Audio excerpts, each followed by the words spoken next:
In the opening scene, we're introduced to Erna and her young son Kalle, who reside in a small Norwegian village during World War II. Their conversation reveals Erna's protective nature as a mother and Kalle's innocence regarding the grim realities of war. Erna informs Kalle that he must stay indoors the next day because men will come to enlist him for the war effort. Despite Kalle's initial enthusiasm about going to war, Erna tries to dissuade him by asking if he can handle killing people, highlighting the gravity of the situation. Erna explains to Kalle that they are Southern Jutlanders, but under German occupation, and this is not their war to fight. The next morning, officials arrive to enlist Kalle for the war effort. Feldwebel Meyer informs Erna of Kalle's duty to report at Flensborg garrison. Despite Erna's protestations and a medical statement from Dr. Madsen declaring Kalle unfit for service, Feldwebel Meyer insists that all men are needed for the war effort. Threatened with arrest and charges of desertion, Erna reluctantly agrees to pack a bag for Kalle and bid him farewell. Erna accompanies Kalle to the garrison where he joins the other men for training. Meanwhile, Erna seeks out the colonel in an attempt to dissuade him from enlisting Kalle, highlighting Kalle's importance in helping her with her work. However, the colonel dismisses her plea, warning her that such interference could lead to her arrest. Despite granting her freedom to leave, the colonel stands firm on Kalle's enlistment. Frustrated and angered by the colonel's decision, Erna storms out of the room. Erna waits anxiously in the barn where she encounters two men attempting to escape. One of them, Julius, successfully makes it to the barn with Erna's help, while the other is apprehended. Erna proposes they swap clothes, allowing her to assume Julius's identity and take his place as a soldier. Together, they cut Kalle's hair as part of her disguise. Julius advises Erna to seek out his uncle, who can assist, and provides her with his name to use as her own. In the dormitory, Erna introduces herself as Julius Rasmussen, Julius's nephew, to Anton, who is revealed to be Julius's uncle. She explains the situation and now seeks Anton's assistance in getting Kalle, her real son,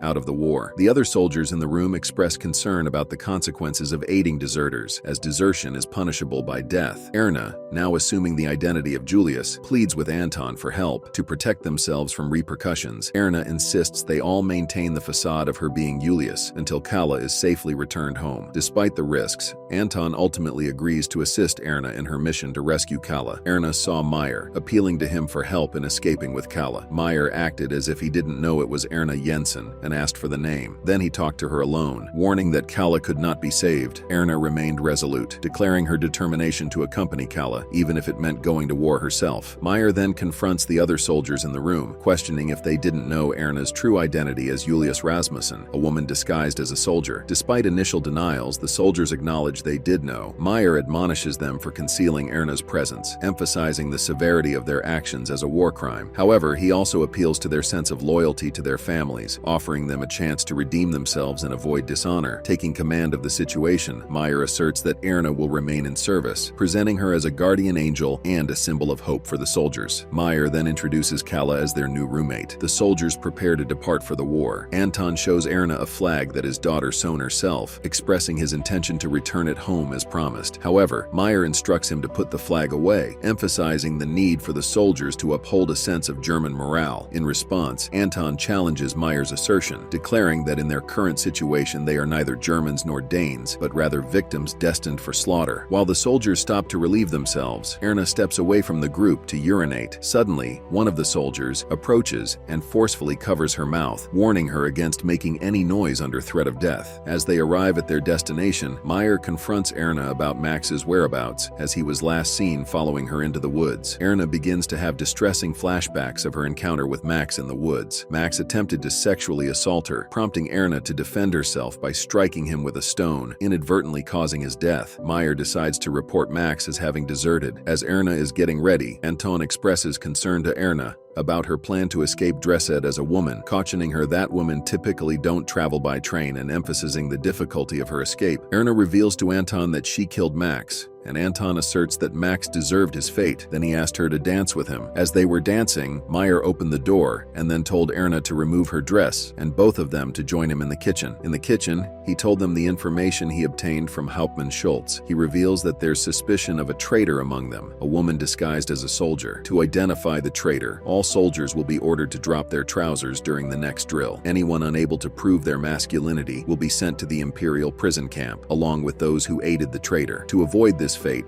Meyer registers their squad as volunteers for the Reserve Infantry 86th Regiment, 7th Squad, effective immediately. He explains that headquarters needs K1 volunteers for the foremost front line, emphasizing the potential dangers of such a deployment. However, Meyer reassures them that this part of the front has been quiet for months, indicating that the war may be nearing its end. Meyer reveals that after 10 days of volunteer service, they'll receive a fortnight's leave, possibly allowing them to return home. Despite the risks involved, Meyer suggests that the front may be the safest place for them, given the war's current status and the potential for an imminent end. The soldiers began their journey to the war zone. They met a veteran soldier who provided instructions. They were shown to a tent for lodging. Meyer assured them it was the safest option, despite its condition. The next morning, Fritz and Erna were assigned to the same shift. Fritz addressed Erna as moody, surprising her. When asked about his age, Fritz claimed to be 18, but then admitted he was 15. Erna questioned why he pretended to be older, to which Fritz responded by asking why she pretended to be a man. Fritz then asked Erna if she could be his mother figure while they were stationed there. Erna instructed the other soldiers to maintain cleanliness in their surroundings. Kala attempts to assist her, but he faces mockery from the other soldiers. Alone with Kala, Erna questioned if it would have been preferable for him to be at war alone, to which Kala said yes. Later, the other soldiers returned and expressed gratitude for the tidiness of their living quarters. Anton then placed a flag. Erna and Anton returned with food, only to be confronted by Meyer, who questioned their authority to fetch provisions. Despite their explanation about Matthias Hansen's condition, Meyer asserted his dominance and assigned Zierson and Hansen to barbed wire duty. When Erna attempted to reason with Meyer, he silenced her. Despite Erna's objection, Meyer insisted on including Kalle Jensen for barbed wire duty. During their duty, the soldiers came under attack from the enemy, engaging in a firefight. After the skirmish, Erna confronted Meyer, expressing her concern for Kalle's safety. She accused Meyer of neglecting his responsibility to protect Kalle, pointing out that Anton had to risk his life to ensure Kalle's safety. When Meyer questioned if there was anything between her and Anton, Erna admitted that they shared a common bond as Danes, in a war that wasn't theirs. In a private moment, Meyer reveals to Erna that he is also Danish. He expresses his desire to support her financially, offering to buy her a charcuterie, a shop selling sausages and sandwiches, which he knows she has always wanted. However, his intentions take a sudden turn when he declares Erna as his wife and attempts to kiss her. Feeling uncomfortable, Erna pushes him away and reminds him of their roles as soldiers at war and asserts that they must maintain professionalism despite their personal feelings. As Erna and Meyer hear a gunshot from outside, they quickly don gas masks and rush to investigate. Stepping into the chaos, they find wounded soldiers and start aiding them. The situation grows increasingly dire as heavy bomb blows continue to rain down from the enemy. Irma asked Matthias what day it was, and when he told her it was Thursday, she told him Kalle's birthday is on Saturday. As Erna prepares pancakes for the soldiers and they gather to eat, enjoying a moment of camaraderie, Anton suggests singing for Kalle's birthday, and they all join in. Amidst the celebration, Meyer sits alone in a corner, his demeanor visibly tense. Suddenly, Meyer rises and approaches the group, wielding a gun. He points it at Anton, his actions startling the others into silence. Then he redirects the gun toward Kalle, prompting Erna to step between them. He then lowered his gun and left the house. Anton approaches Erna, questioning what she promised Meyer. Erna reveals that she promised Meyer marriage if he ensured both Kalle and her safe return home. Anton probes further, asking if Erna had romantic feelings for Meyer. Erna explains their connection as being from the same village and recounts her duty as a caretaker for unwanted children, including Kalle. Erna reveals the painful truth about Kalle's origin, detailing the disturbing circumstances of his arrival and her struggle with the decision to end his life. She confesses her vow to God to protect Kalle and her decision to never bear children of her own. Anton urges Erna to allow Kalle to become independent, suggesting that it's time for him to stand on his own. He challenges Erna to consider her desires and needs, pointing out that her every thought and action revolves around Kalle. He then went close to her and started taking her clothes off. Anton gave Matthias a gun and asked him to shoot one of the soldiers, Christian, because he was suffering from his injuries. Matthias was unable to do it, and Kalle offered to do it. Erna ordered him not to, but Anton gave him the gun and he shot him. Matthias blamed Erna and called her a murderer. Anton then ordered them to wrap him up so that they could bury him. They prepared to go to the war. Matthias approached Erna and apologized. Erna took the flag and headed upstairs to join the war. She saw Meir unconscious and tried to pull him down. He collapsed on top of her and she was unable to pick him up. She asked for help, but no one came. After a while, Kalle came and dragged Meir to safety. Erna wakes up to find herself on the ground surrounded by water, with soldiers approaching and aiming their guns at her. In a desperate attempt to defuse the tense situation, she reaches into her pocket and retrieves the flag, holding it up. In November 1918,